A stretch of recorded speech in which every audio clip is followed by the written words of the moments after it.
Vous avez ici devant vous le sous-marin l'Onondaga, qui est un sous-marin canadien qui est en fonction de 1967 à l'an 2000. Donc, 33 ans de service militaire. 90 mètres de long, hein, par 8 mètres et demi de large. Et les gens vivaient dans un cylindre de 5 mètres et demi.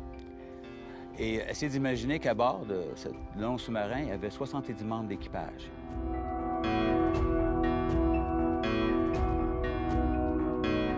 Le Canada a décidé d'avoir des sous-marins de la guerre froide pour contrer la guerre froide. Donc, a acheté 3 sous-marins de la classe Oberon qui ont été conçus en Angleterre. Donc, vous avez... Puis l'Angleterre en a produit quand même 27 qui ont été répartis un peu partout à travers le monde, dont l'Australie en avait aussi. Et ça servait justement pour contrer la venue des Russes, le furetage et en même temps des missions. Des missions secrètes qu'on ne peut même pas parler parce que depuis qu'il est en mission, toutes ces missions sont encore classées secrètes.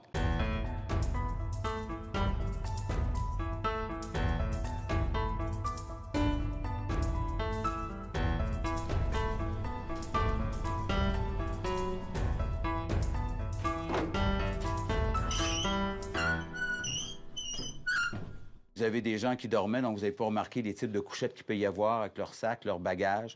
Ça servait aussi d'endroit pour manger, parce que vous avez des lavabos pour faire la vaisselle, vous avez la table pour manger, les bancs comme ça, et les réservoirs pour mettre leur linge. 7 officiers, une quinzaine de maîtres, donc ce qu'on appelle des seniors, qui donnent des ordres. Vous aviez ensuite une douzaine dans l'armement, une douzaine dans la télécommunication, une quinzaine de marins, parce qu'on parle d'un bateau, donc il doit fonctionner normalement. Et vous aviez 2-3 cuisiniers. Très important pour le moral. On partait pour des missions de combien de temps? Des fois, c'était 2 semaines, 3 semaines, 1 mois. Donc, une mission peut débuter pendant 2 semaines, se prolonger 1 mois plus tard. Donc, ça veut dire que les gens qui partaient pensaient partir 2 semaines, mais en réalité, ils partaient des fois 1 mois et demi, 2 mois. L'autonomie du sous-marin comme tel est de 3 mois. Donc, il était basé à Halifax. Donc, du moment qu'il quittait Halifax, il peut faire une mission de 3 mois sans ravitaillement.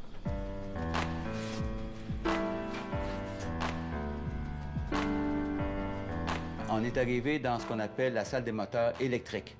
Donc, vous avez ici tous les panneaux de contrôle pour l'alimentation électrique du sous-marin, la vérification des batteries, leur état, si ça surchauffe, et vous avez les panneaux de contrôle pour les 2 moteurs électriques qui sont sous nos pieds.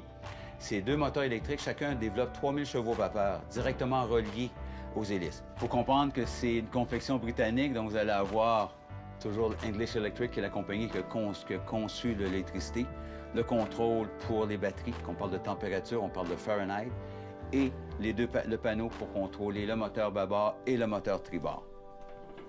Vous allez voir à bâbord et à tribord. Alors ici, vous êtes dans la salle des moteurs diesel. Vous voyez actuellement, ce sont les moteurs, ce sont les valves des moteurs. C'est des moteurs, c'est des 16 cylindres à 4 temps en V. Donc, ça veut dire que si vous avez 8 cylindres, sur l'autre côté du moteur, vous en avez autant, donc très étroit. Et c'est ces moteurs-là qui vont fonctionner, qui, au bout, vous allez avoir les génératrices qui, eux, leur fonction, c'est de tout simplement transformer le mouvement énergétique du moteur diesel en électricité qui va être accumulée dans les batteries à l'avant. Et en même temps, on peut imaginer la chaleur qu'il peut y avoir. Donc, ça peut monter jusqu'à 60 degrés Celsius. Alors, si on parle de quart de travail, pour les mécaniciens diesel, c'est 4 heures de travail, 8 heures de repos, à cause justement de la chaleur accablante. Et ici, ce sont les autres officiers qui vont cohabiter ici. On parlait de 7 officiers. Donc, il y en a 6 qui vont vivre ici, soit l'armement, navigation ou autre.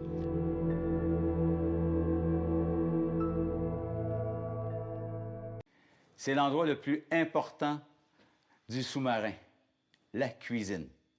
C'est l'endroit pour garder le bon moral des troupes. Hein, parce que vous savez très bien que quand on mange bien, tout va bien. Alors, essayez d'imaginer, on avait 2-3 cuisiniers qui se relayaient 24 heures sur 24 pour faire 3 repas par jour à heure fixe. Hein? On avait le déjeuner, le dîner, le souper.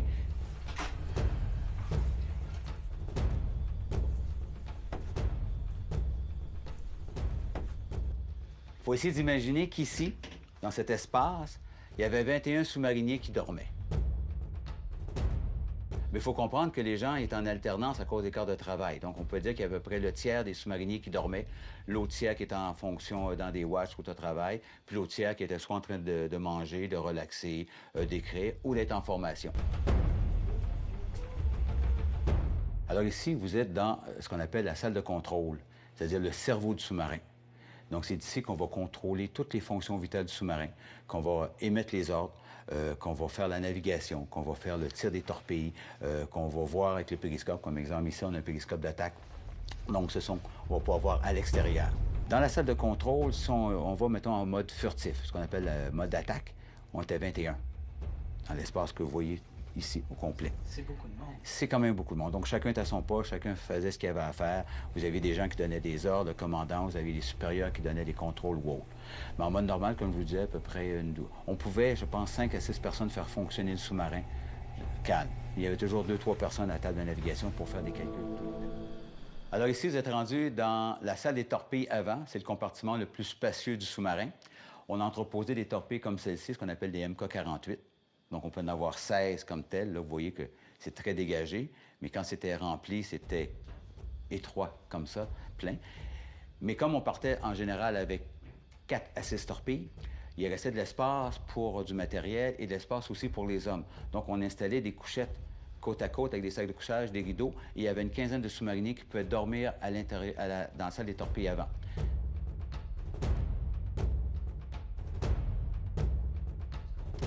Derrière moi, ce que vous voyez, c'est les tubes lance-torpilles. Donc, c'est à partir de ces tubes qu'on insérait les torpilles et qu'on faisait la mise à feu pour les envoyer.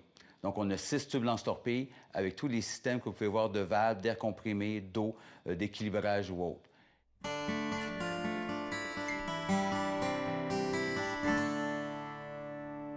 Il fallait vérifier l'état de la torpille, il fallait l'emmener sur son berceau, la rentrer doucement, il fallait vérifier l'état du tube s'il n'était pas inondé, s'il n'y avait pas des débris à l'intérieur comme tel.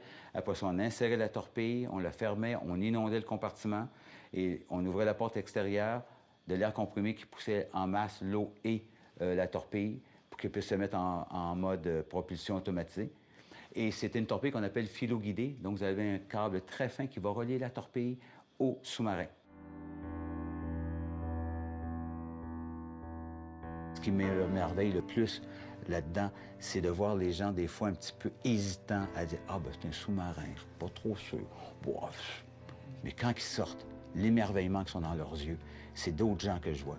Nous, on est enrichis continuellement, année en année, avec tout le personnel qui travaille, c'est de voir ces gens-là sortir émerveillés. Le fameux « wow » d'une expérience est là, que ce soit dans l'activité nuit à bord ou que ce soit dans l'activité de visite régulière du sous-marin.